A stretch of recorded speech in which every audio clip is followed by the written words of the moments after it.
circular saw. This is a corded version. This is a saw that I've actually had in the shop for quite some time.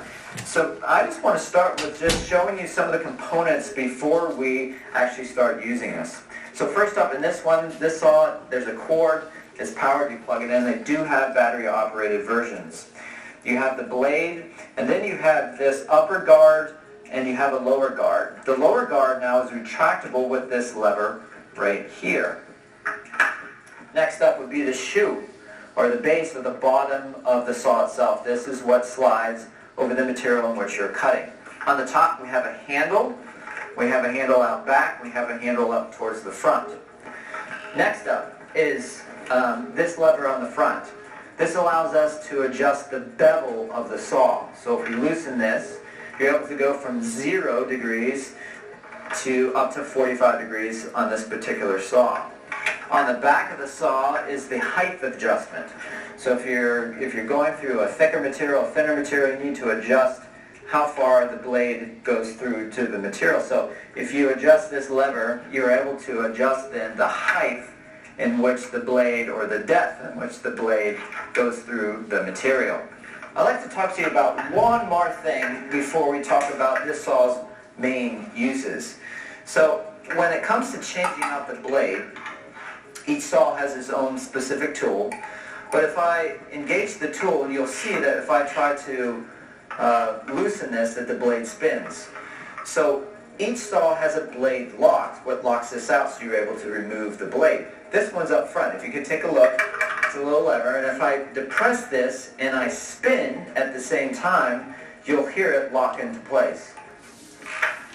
Hear it. Now I'm able to undo.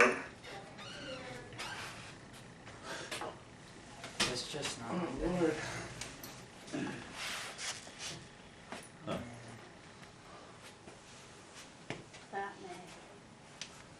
So why don't you, instead of trying to switch tabs, why don't you go back to the tab that has your presentation, copy and paste the URL, and then just go back to the other tab.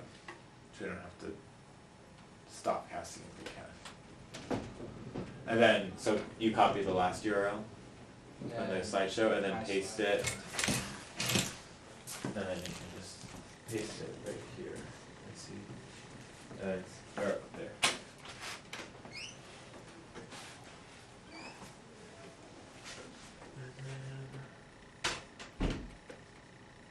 Just dismiss that, close that.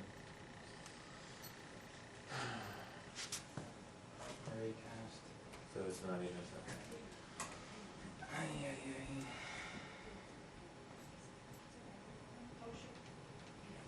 wonder if the internet didn't. I mean, we have internet, so it's something with the actual connection.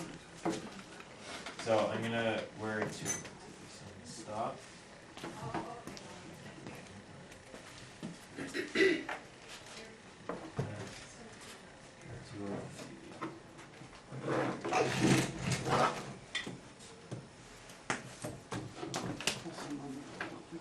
We were here.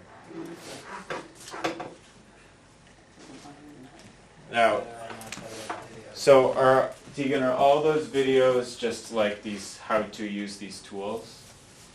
Yeah, and the importance of them. I think what we'd be looking for, and I don't mean to put you on the spot here, but we're looking for what you've learned.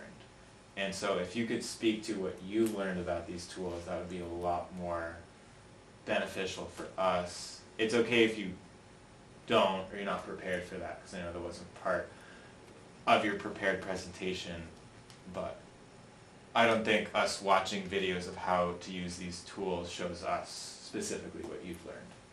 Does that make sense? Yeah. So if you want to maybe take us through a bit about what you know or your experiences using these tools, I think that'd be great. Yeah, or if there are any that you used when you built your shoe rack that you had specific personal experience with, that type of thing. For us, it was mainly the radio saw and table saw for cutting it at the specific angles for the boards. Go back to the standing tree. Remember who cut the tree, who sawed the tree and the lumber, and Yes, So the wood that I used to build my shoe rack actually came from my grandfather when he sawed the lumber 20 years ago in his shop. Cool. And then he had his sawmill, he split the boards up, and then he saved them. I took the boards and then sawed them with his saws, and then brought the boards over to my other grandfather's to build the whole shoe rack. So it was a whole process. Man. So that keeps coming up.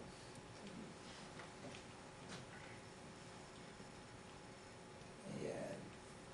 So as far as the mentor experience goes, I would say my project can hold a maximum of up to 15 shoes. We had to take precise measurements throughout the course of construction. Each board had to be perfectly sanded down, ensuring a fresh, smooth surface and finish. It took several hours to sand it all down. It had to be exceptionally smooth. We then began carefully constructing the shoe rack. It took about 3 people to hold it together to glue, nail, fill, because throughout the process we had some patches where we had to fill it up with glue filler. And that took some time as well. Eventually I decided to paint it white just because it matches my room. And I did get some pictures when I had shoes on it. Those aren't all my shoes, but I decided to take my senior capstone as an opportunity to build something for myself to be beneficial. And if I had a word of advice to tell juniors, I would tell them to start thinking about their senior capstone earlier to build something beneficial to them. And so then, in conclusion, being a carpenter, in order to be a carpenter, we've got to learn a variety of skill sets. Each is used to accomplish a different set of tasks.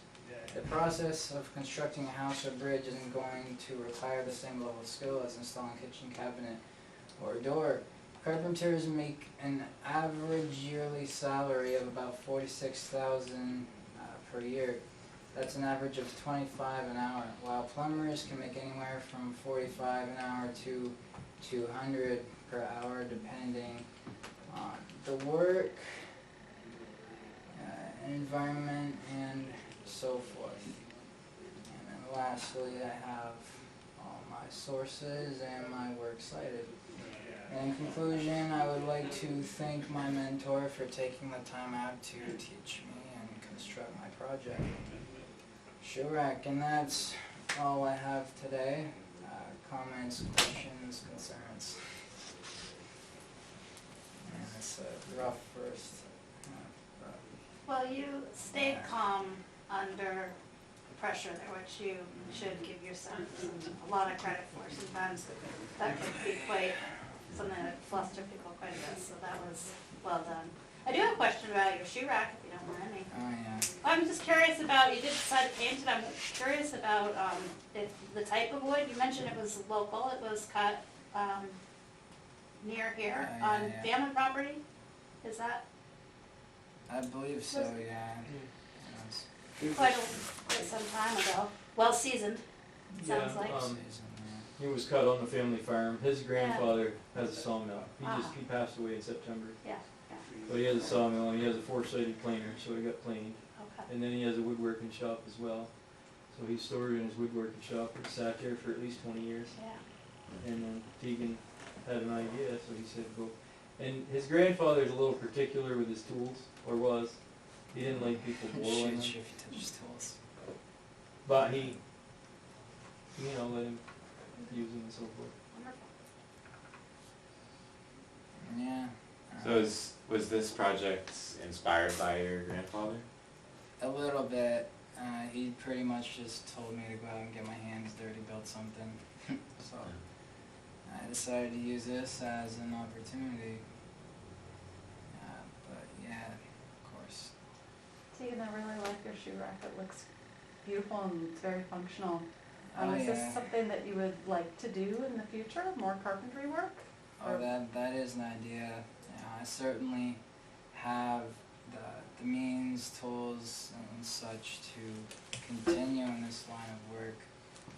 I was thinking of more like a side hobby. Mm-hmm. You know, just like if I have a friend that needs something done, I got people around me with the knowledge that can help me do it and accomplish it. So that's certainly something I've been thinking about.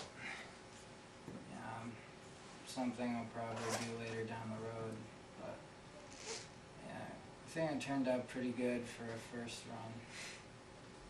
Awesome. Yeah. It's a great skill to have. Yeah. Are you proud of it? Yeah, Yeah. I'm pretty happy with it. I would do it again. Cool. What do you think your next project is going to be? That's a good question. I haven't even thought about it. You know, they were saying in art class how they wanted to make swords. We used to make wood swords, so I could like carve out and saw up some boards for art class. We actually laughed about that tonight, but yeah, something else. But yeah. All right. Well, Thank That- any other you. questions? All right. Grayson. Thank you, Tegan. And honestly, maybe I don't know if Google Play is like necessary for the Chromecast, but see if we can type it out.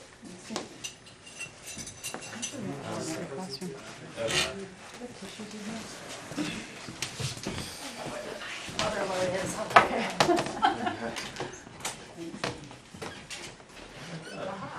Right across the. It's about to die on you too. You got like 5 minutes. Oh, It's in the it's room. only like an hour 30. Oh, we got an hour left. I think it was.